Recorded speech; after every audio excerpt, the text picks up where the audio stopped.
Samaritanos, segunda parte.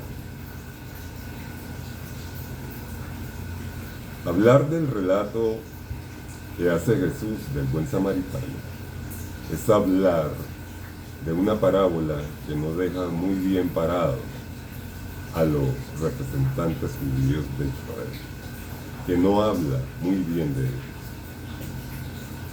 La elección de la figura de un samaritano, considerado un herético por los sectores más conservadores y ultraortodoxos de la religión hebrea, sirve para definir lo que se concebía con el concepto de prójimo en aquella época.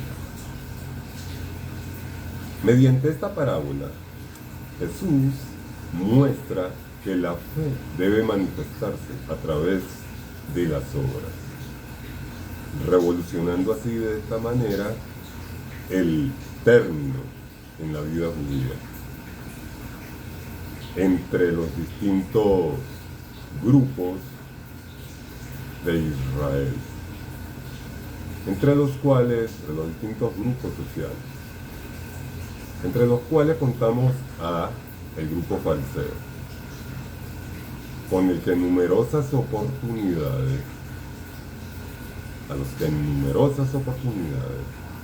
Jesús llamó hipócritas por el excesivo apego a la letra de la ley y su olvido por el cumplimiento del espíritu de esta.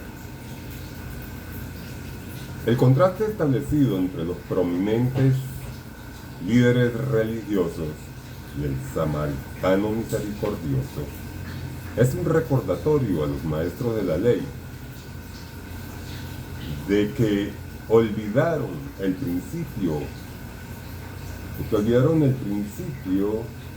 o propósito de la verdadera ley o religión. Y Jesús usa un personaje despreciado por ellos, muy despreciado, para mostrarles su error. Pero no solo eso, también les presenta dos sujetos protagonistas del relato: el sacerdote y el levita, personajes judíos y representantes religiosos con los cuales Jesús quiere personificar, representar a los fariseos. Ahondando en la parábola del buen samaritano, Lucas 10, del 25 al 37, en la que Jesús marca énfasis en que precisamente no fueron el sacerdote y el levita los que observaron el espíritu de la ley, sino un personaje, ya lo dije, despreciado por ellos y considerado un hereje, un paria. Un estudio que ofrece una explicación teológica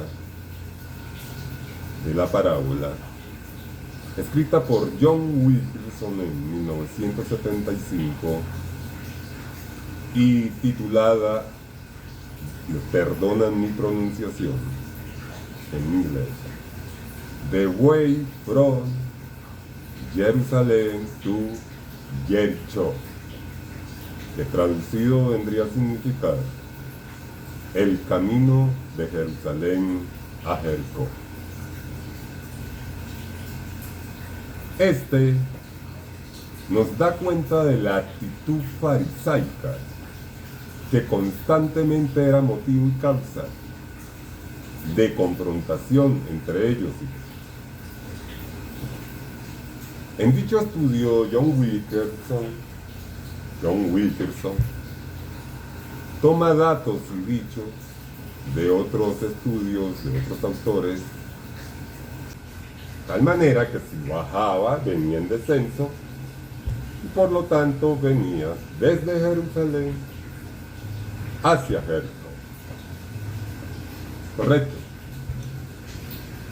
La ley establecía, la ley judía, la ley hebrea, para entonces, establecía que todo el que se contaminara tocando un cadáver debía permanecer impuro hasta la noche.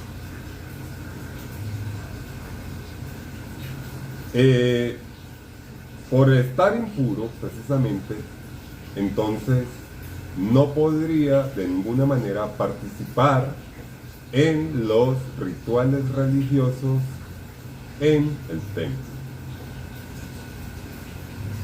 Más aún, según el Levítico 21 del 1 al 4, al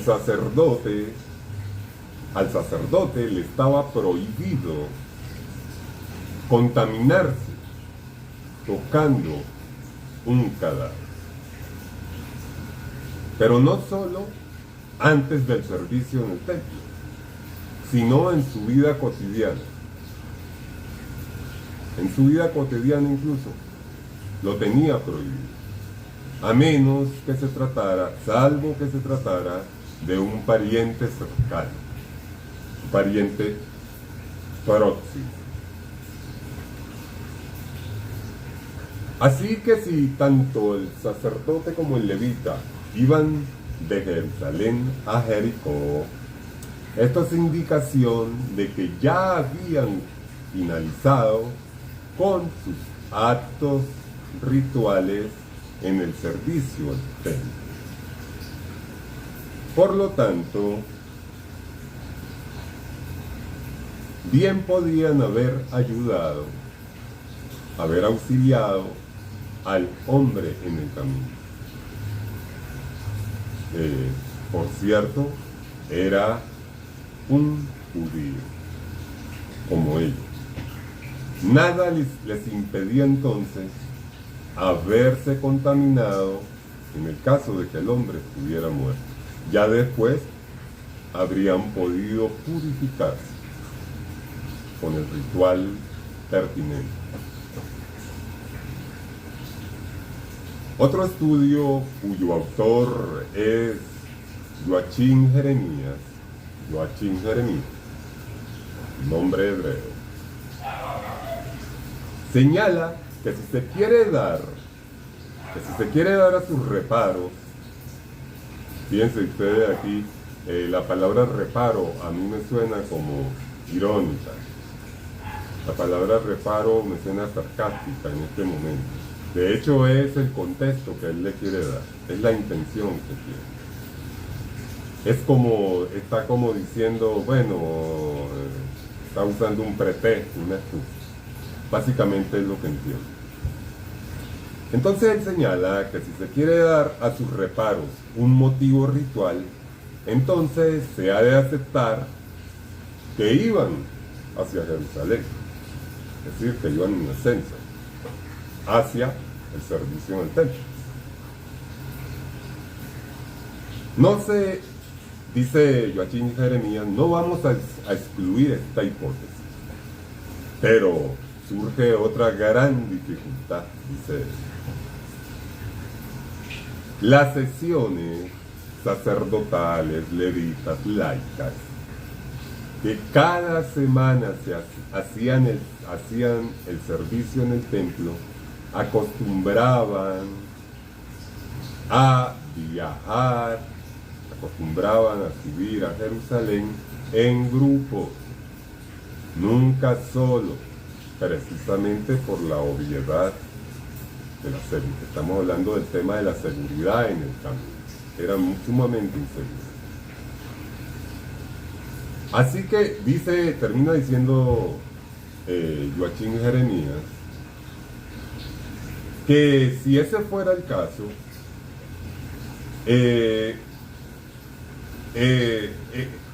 punto es que el tema de los reparos, la excusa del tema de los reparos, no puede sostenerse Vamos a utilizar esto. Vamos a utilizar esto. Más para explicarlo mejor. A ver, para que me entiendan mejor. Vamos a elaborar aquí una especie de mapa, una especie de lámina para graficar la cosa. Una raya, vamos a hacer una especie de digamos que son unas montañas, ¿correcto? Unas montañas. Vamos a hacer unas nubes por aquí, unas nubes, ¿correcto? Estas son unas nubes. Entonces, digamos que aquí está 100, 200, 300, 400, 500, 600, 700, 750. Aquí está 750 metros sobre el nivel del mar. Esta es la falda, donde empieza la falda de la montaña, o como mejor se conoce, el pie de montaña, el pie de la montaña, que justamente, precisamente está a nivel del mar. Este es el nivel del mar, nivel del mar, nivel del mar, correcto. Entonces, aquí está Jerusalén. Jerusalén,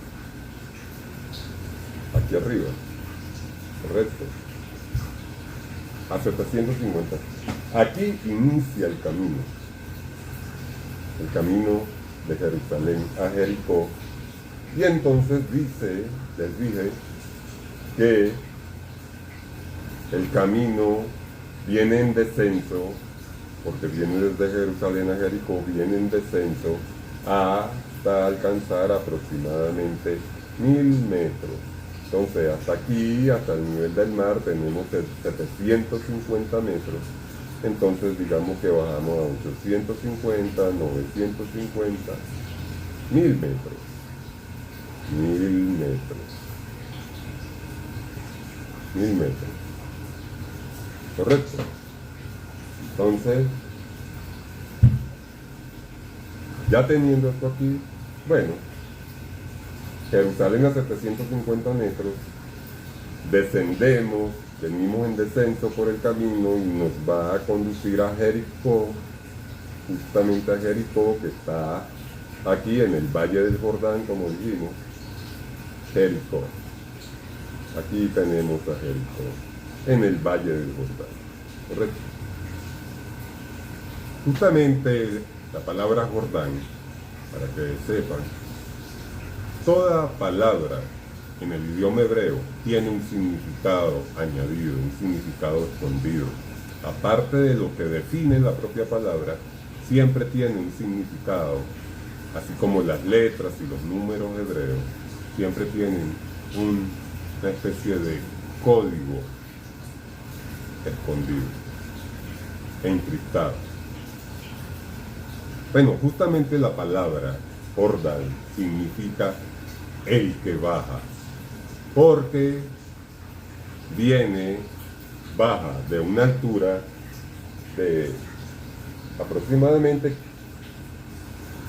100, 200, 300, 520 metros aproximadamente. 520 metros. Se llama, le decía que Jordán significa el que baja, porque viene de una altura de 520 metros en descenso a una altura de 300 más abajo incluso de Jericó, 392 metros. 392 metros, de 520 a 392 metros, que es donde justamente desemboca el Jordán. Ustedes saben que es un río, justamente desemboca en el Mar Muerto. Mar Muerto, aquí, a 392 metros. como le decía, eso parece representar una especie de puente por el desnivel en relación al mar. Bien, espero que me hayan entendido bien esta graficación que he querido hacer. Para la próxima vez les prometo estar armado con una pizarra. Bien, vamos a continuar.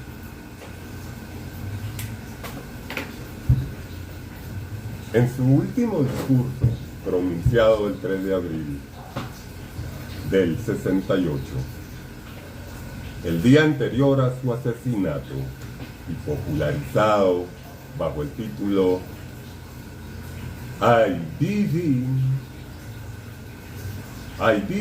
to the mountain top, que vendría a significar he estado en la cima de la montaña. Martin Luther King es el autor de haber pronunciado esas palabras. Él describió el camino de Jerusalén a Jericó de la siguiente manera. Recuerdo, palabra de Martin Luther King, abro comillas. Recuerdo cuando la señora King, su esposa, recuerdo cuando la señora King y yo estuvimos por primera vez en Jerusalén. Alquilamos un automóvil y fuimos de Jerusalén a Jericó. Y al llegar, tan pronto llegamos a ese camino, le dije a mi esposa, puedo ver por qué Jesús usó este escenario para su parábola. Es un camino sinuoso, serpenteante. Es realmente propicio para emboscar. Ese camino es peligroso. Sigue diciendo Martin Luther King.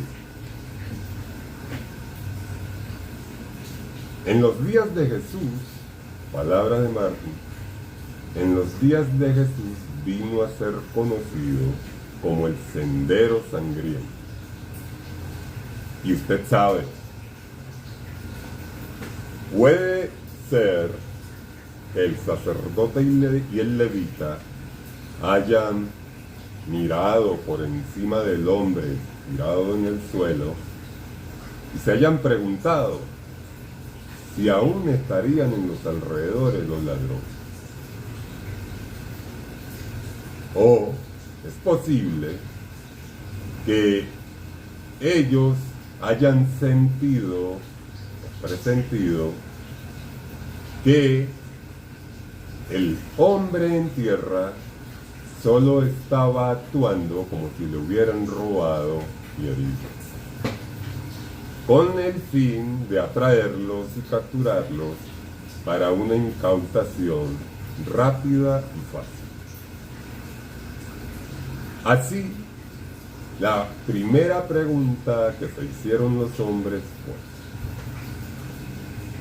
si me detengo a ayudar a este hombre, ¿qué me va a pasar? Pero luego vino el samaritano, vino a él, al hombre herido, el samaritano, e invirtió la pregunta. Si no ayudo a este hombre, ¿qué le va a pasar? Cierro comillas. Martin Luther King. Volvamos con Wilkinson. El sacerdote y el levita son los dos personajes que primero pasan por delante del judío apaleado. Lo ignorarán y seguirán su camino. En el caso del sacerdote, el texto indica que, esto es importante, el texto indica, por otro lado, continúa él, La imagen del samaritano como el piadoso,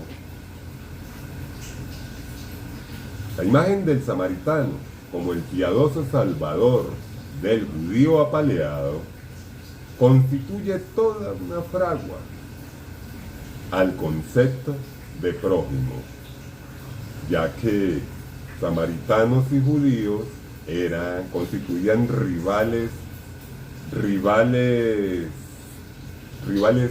irreconciliables. Unos a otros también se consideraban herejes.